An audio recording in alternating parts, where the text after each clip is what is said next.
আসসালামু আলাইকুম। আমার আগের ক্লাসটা ছিল হলো এসএসসি 2025 ব্যাচের সাধারণ গণিত ফাইনাল সাজেশন নিয়ে। আজকে হলো পার্ট 2। আমি গতদিনে আলোচনা করছিলাম পরিসংখ্যান এবং বীজগণিত নিয়ে। আজকে আমরা আলোচনা করব জ্যামিতির কোন টপিকগুলো বা কোন অঙ্কগুলো করলে আমাদের জন্য কমন আসবে, ত্রিকোণমিতি ও পরিমিতি কোনগুলা করতে হবে, কোন অঙ্কগুলা করলে আমাদের পরীক্ষাতে আসার সম্ভাবনা সবচেয়ে বেশি। আমরা প্রথমেই জ্যামিতির কথা বলি। জ্যামিতিতে যে সংজ্ঞাগুলো আছে, রেখাকোণ, রেখাংশ, ত্রিভুজ কয় প্রকার, কোণ বেধে ত্রিভুজ কয় প্রকার, বাহু বেধে ত্রিভুজ কয় প্রকার, সবগুলো আমাদের জানতে হবে। সম্পূরক কোণ, তারপরে পূরক কোণ, অভিদ্ধ কোণ, এই সম্পর্কে আমাদের ধারণা রাখতে হবে হলো এমসিকিউ এর জন্য। এবং আমাদের যে তোমার সৃজনশীল প্রশ্নে ক আসে, এই কতে তোমাদের এই সংখ্যাগুলো চাইতে পারে। এরপরে আমরা আসি আমরা বড় প্রশ্নের জন্য, অর্থাৎ খ আর গ এর জন্য কোন গুলো করবো। আমি বই থেকে তোমাদের সাজেশনটা বলে দেই। তোমাদের একটা উপপাদ্য আছে, কোন ত্রিভুজের একটি কোণ অপর একটি কোণ অপেক্ষা বৃহত্তর হলে বৃহত্তর কোণের বিপরীত বাহু ক্ষুদ্রতর কোণের বিপরীত বাহু অপেক্ষা বৃহত্তর। এটা হলো সর্বশেষ আপডেট অক্টোবর 2020-এর যে বইটা, এই বইয়ে তোমাদের উপপাদ্য 13 নম্বর এবং উপপাদ্য 15, এই দুইটা উপপাদ্য পড়লেই তোমাদের জন্য কমন চলে আসবে আশা করি। এরপরে আছে উদাহরণ 1-এর সৃজনশীল এবং উদাহরণ 2-এর সৃজনশীল, এই দুইটা সৃজনশীল করবে। এবার যদি আমরা অনুশীলনীতে আসি, তাহলে 6.3-এর আমাদের 19 নাম্বার যে একটা সৃজনশীল আছে এবং 20 নাম্বার দুইটা সৃজনশীল আছে, এই দুইটা সৃজনশীল করলেই এনাফ। এবার আসি আমি ব্যবহারিক জ্যামিতিতে, 7ম অধ্যায়। এখানে আমাদের প্রথম অংশে দেখবে যে তিনটা সম্পাদ্য আছে, তিনটা সম্পাদ্য দিয়ে করবা। একটা দেওয়া আছে হলো ত্রিভুজের ভূমি সংলগ্ন একটি কোণ এবং অপর দুই বাহুর সমষ্টি। আবার এই একই রকম দেওয়া আছে যে একটি ত্রিভুজের ভূমি সংলগ্ন একটি কোণ এবং দুইটা বাহুর অন্তর দেওয়া আছে, এটাও পড়বে।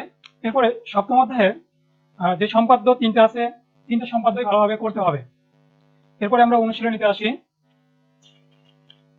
অনুশীলনীতে আমাদের এখানে তেমন কোনো অঙ্ক নেই, জাস্ট প্র্যাকটিস আছে। এই প্র্যাকটিস গুলা করবে, আশা করি হয়ে যাবে। এবং উদাহরণ 1 আর 2-এর যে সৃজনশীল গুলো দেওয়া আছে 7ম অধ্যায়ের, এই দুইটা সৃজনশীল করে ফেলবে। এরপরে দ্বিতীয় অংশ চতুর্ভুজ অঙ্কন। চতুর্ভুজ অঙ্কনেরও আমাদের 5টা উপায় আছে আমরা কিভাবে চতুর্ভুজ অঙ্কন করতে পারি, অর্থাৎ কি কি তথ্য থাকলে একটা চতুর্ভুজ অঙ্কন করা যায়। 5টা তথ্যকে আমাদের মনে রাখতে হবে, এমসিকিউ এর জন্য খুবই গুরুত্বপূর্ণ এবং সৃজনশীল প্রশ্নের পথে দিতে পারে।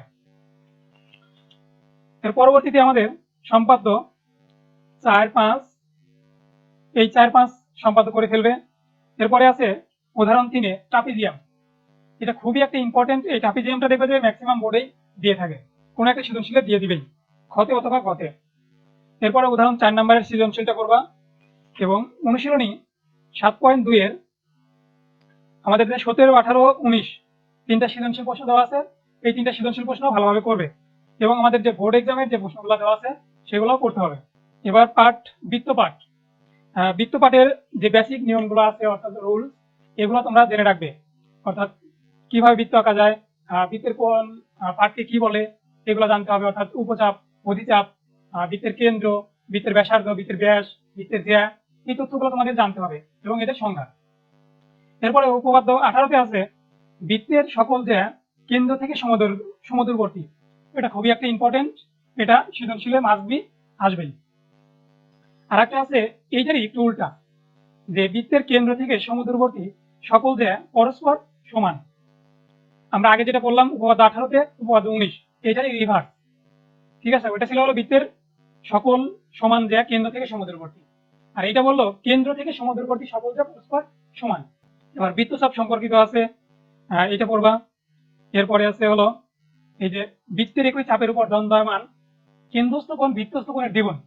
এটা খুবই একটা ইম্পর্টেন্ট, দেখবে যে এমসিকিউ এর জন্য এই তথ্যগুলো তোমার জন্য অনেক বেশি বেশি লাগে। আবার অর্ধবৃত্তস্থ কোণ এক সমকোণ, এটাও আসবে, এই তথ্যটা জানতে হবে। অর্থাৎ এই যে উপপাদ্য 20, 21, 22 এদের হেডলাইনটুকু জানলেও দেখবে যে তোমাদের জন্য এই এমসিকিউ গুলো অনেক সহজ হয়ে গেছে। আর এদের প্রমাণটা তো একটু দেখবাই অবশ্যই। তারপরে কোন বৃত্তের অতিচাপে অন্তর্লিখিত কোণ সূক্ষ্মকোণ, তারপরে উপচাপে অন্তর্লিখিত কোণ স্থূলকোণ, এই তথ্যগুলো তোমাদেরকে জানিয়ে রাখতে হবে। এবার আছি বৃত্তস্থ চতুর্ভুজ। এই বৃত্তস্থ চতুর্ভুজের যে তথ্যগুলা দিয়ে আমাদের প্রশ্নগুলো দেয়, এবার এমসিকিউতে তোমাদের যে কোনো একটা দেওয়া থাকবে, কোণের মান দেওয়া থাকবে, বাকি কোণগুলো নির্ণয় করতে বলবে, বা ওইখান থেকে আদার্স তথ্যগুলা চাইতে পারে। তোমরা একটু বোর্ড কোয়েশ্চেনের যে এমসিকিউ গুলো আছে ওইগুলো ফলো করলেই পেয়ে যাবে। এখন 8.3 অনুশীলনী 8.3 এর যে সৃজনশীলটা আছে সৃজনশীলটা করবা, এবং আমাদের বিভিন্ন বোর্ডের যে প্রশ্নগুলো আসছে বিগত, মনে করো যে আগের 2 থেকে 3 ইয়ার, এই বোর্ড কোয়েশ্চেনগুলো সমাধান করে ফেলবে। আশা করি জ্যামিতির সবগুলোই কমন পেয়ে যাবে। বৃত্তের ছেদক, স্পর্শক এই সম্পর্কিত এমসিকিউ এর জন্য তথ্যগুলো অবশ্যই জেনে রাখবে। এবার বৃত্ত সম্পর্কীয় সম্পাদ্য, বৃত্ত সম্পর্কীয় সম্পাদ্যগুলা আমাদের আছে হলো একটি বৃত্ত বা বৃত্তচাপ দেওয়া আছে, কেন্দ্র নির্ণয় করতে হবে। এরপরে সম্পাদ্য 7, সম্পাদ্য 8, সম্পাদ্য 9, 4টা সম্পাদ্য দেওয়া আছে। আর একটা কি আছে, কোন নির্দিষ্ট ত্রিভুজের অন্তর্বৃত্ত আঁকতে হবে। এটা খুবই একটা ইম্পর্টেন্ট, এটা সৃজনশীলে দেখবে যে মাঝে মাঝে দিয়ে দেয় যে কোন নির্দিষ্ট ত্রিভুজের অন্তর্বৃত্ত আঁকতে হবে। আবার আরেকটা আছে সেমি, যে কোনো নির্দিষ্ট ত্রিভুজের বহির্বৃত্ত আঁকতে হবে। তাহলে মনে রাখবা যে এই বৃত্তের ক্ষেত্রে হলো বহির্বৃত্ত আর হলো অন্তর্বৃত্ত, এই দুইটা ইম্পর্টেন্ট আমাদের সৃজনশীল খ অথবা গ এর জন্য। এবং 8.5 এর যে সৃজনশীল দেওয়া আছে, 3টা সৃজনশীল দেওয়া আছে অনুশীলনীতে, এই 3টা সৃজনশীলই শেষ করবে। আশা করি এই বোর্ড বইয়ের এই অঙ্কগুলা করলে এবং বোর্ড কোশ্চেনে বিগত সালে যেগুলো আসছে এগুলো সমাধান করলে তোমাদের জন্য 100% কমন চলে আসবে। এরপরে আসি পার্ট 2, ত্রিকোণমিতি ও পরিমিতি। ত্রিকোণমিতি এবং পরিমিতির কোন অঙ্কগুলো পড়বো আমরা সাজেশন হিসেবে বলে দিব এখন। এর পরবর্তীতে আমরা সেই অঙ্কগুলো সমাধান করব। ত্রিকোণমিতিক অনুপাত, এটা করতে গেলে আমাদের প্রথমে জানতে হবে সমকোণী ত্রিভুজ সম্পর্কে। সমকোণী ত্রিভুজের কোনটা অতিভুজ, কোনটা ভূমি, তারপরে কোনটা হলো আমাদের লম্ব, এগুলো জানতে হবে। এটা একটা সমকোণী ত্রিভুজ। সমকোণী ত্রিভুজের তোমার আমরা থিটার উপর নির্ভর করে কোনটা লম্ব কোনটা ভূমি হয় সেটা আমরা জানি। হ্যাঁ, এটা যদি আমরা থিটা ধরি তাহলে এটা হবে লম্ব আর এটা হবে ভূমি, আর এটা হবে অতিভুজ। তাহলে লম্ব, ভূমি, অতিভুজ, এটা হলো আইডেন্টিফাই হবে আমাদের এই থিটা কোণ দ্বারা। ঠিক আছে, এবং কোণগুলোকে আমরা বিভিন্ন নাম দ্বারা মানে গ্রিক বর্ণমালা দ্বারা প্রকাশ করতে পারি, আলফা, বিটা, থিটা। এই যে তোমাদের বইতে অনেকগুলো দেওয়া আছে, ফাই, ওমেগা, ইচ্ছা হলে এগুলো দিয়ে আমরা প্রকাশ করতে পারবো। কিন্তু ম্যাক্সিমাম ক্ষেত্রে দেখবা যে আলফা, থিটা, বিটা এগুলো দিয়ে প্রকাশ করা হয়েছে, 3টা দিয়ে। তো এগুলো সম্পর্কে আমাদের একটু বেসিক ধারণা নিয়ে নিতে হবে অধ্যায় প্রথমেই। এরপরে হলো আমাদের এই অনুপাতগুলোর যে রেশিও আছে, এই রেশিও গুলো আমাদের জানতে হবে। সাইন সমান কি হয় এটা আমরা পরবর্তী ক্লাস যখন করাবো তখন আমরা এটা বিস্তারিত জানবো। আজকে যেহেতু সাজেশন ক্লাস, তো এখানে আমরা বিস্তারিত আলোচনা করছি না। এরপরে আমরা দেখো উদাহরণে কিছু অঙ্কগুলো আছে, আমরা উদাহরণের অঙ্কগুলো অবশ্যই মাঝখানে করবো, কারণ ত্রিকোণমিতির ক্ষেত্রে এই উদাহরণের অঙ্কগুলাই আমাদের সৃজনশীল এবং দেখবো যে কতে দিয়ে যায়। আমাদের ত্রিকোণমিতির কাজের যে অঙ্কগুলো দেওয়া আছে এগুলো করবো, এগুলো কিন্তু আমাদের খ অথবা গতে সৃজনশীলে দিয়ে দেয়, ইম্পর্টেন্ট। এরপরে চলে আসি আমরা অনুশীলনী।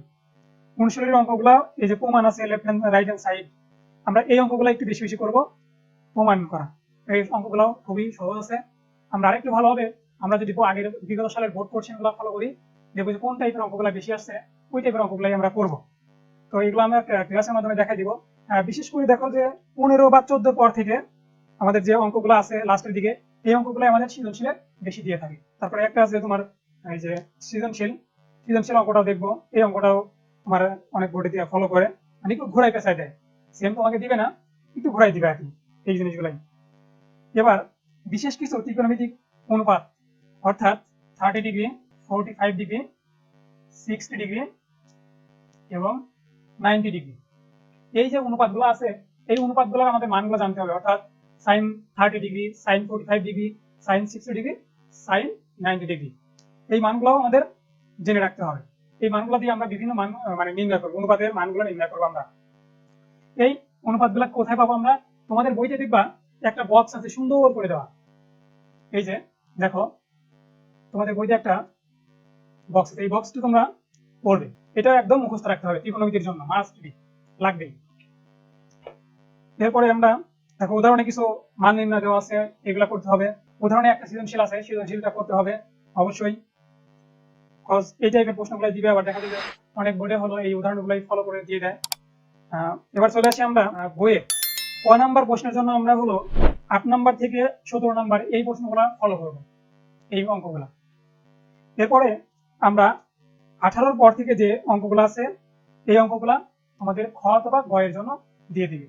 দেখো যে সেম টু সেম অঙ্কগুলা তোমাদের মানগুলো একটু ঘুরায় পেছায় এর জায়গায় বি, বির জায়গায় সি এরকম ভাবে আর কি দিয়ে রাখছে। একই জিনিস তোমরা ফলো করলেই বা কোশ্চেন গুলো বিগত বছরের কোশ্চেন গুলো অ্যানালাইসিস করলেও দেখতে পাবা, এবং আমি নিজেও তোমাদের এগুলো সলভ করে দেবো কোন অঙ্কগুলো বেশি আসে কোন টাইপের। 3টা সৃজনশীল আছে, সেই 3টা সৃজনশীল করতে হবে, এবং আমাদের বোর্ড পোর্শন বিগত সালের বোর্ড পোর্শনের যে টাইপের ম্যাথ গুলো আছে সেগুলো আমাদের সলভ করবে। দেখবো যে এখানে সেম টু সেম। এই যে আমাদের একটা 29 নম্বর অঙ্ক আছে, এই 29 নম্বর অঙ্কটা আমাদের একটা বোর্ডে সেম উঠাই দিছে, খালি চিত্রটা একটু ঘুরাই দিছে, এখানে বইতে আছে একরকম এখানে অন্যরকম ভাবে দিয়ে দিছে। আমরা অবশ্যই এগুলা সমাধান করব, আমরা দেখবো, সমস্যা নেই। আমাদের যে 60 দিন প্লাস যে আমাদের আছে, এই 60 দিন প্লাসের যে প্রিপারেশন আশা করি তোমরা যদি ঠিক মতো কাজে লাগাও তাহলে ভালো একটা রেজাল্ট করা সম্ভব, এবং অবশ্যই আমি মনে করি যে এ প্লাস পাওয়া পসিবল। এই ছিল হলো আমাদের সাজেশনমূলক 2টা ক্লাস। আশা করি যারা দেখছো আজকে থেকেই তোমরা সেই অনুযায়ী পড়াশোনা শুরু করে দাও, এবং আগামী ক্লাস থেকে তোমাদের জন্য সমাধান নিয়ে আসবো। আমরা কোন অধ্যায়গুলো আমাদের জন্য খুবই ইম্পর্টেন্ট এবং ওইগুলোকে অ্যান্সার করলে পরে আমাদের ভালো একটা রেজাল্ট করা সম্ভব, সেই অনুযায়ী আমি অধ্যায়গুলো তোমাদেরকে সমাধান করে দেখাবো। আশা করি তোমরা তোমাদের বন্ধুদের কাছে বেশি বেশি শেয়ার দিবে, তাহলে তারাও তো এই ভিডিওকে তারাও উপকৃত হবে। ধন্যবাদ সবাইকে।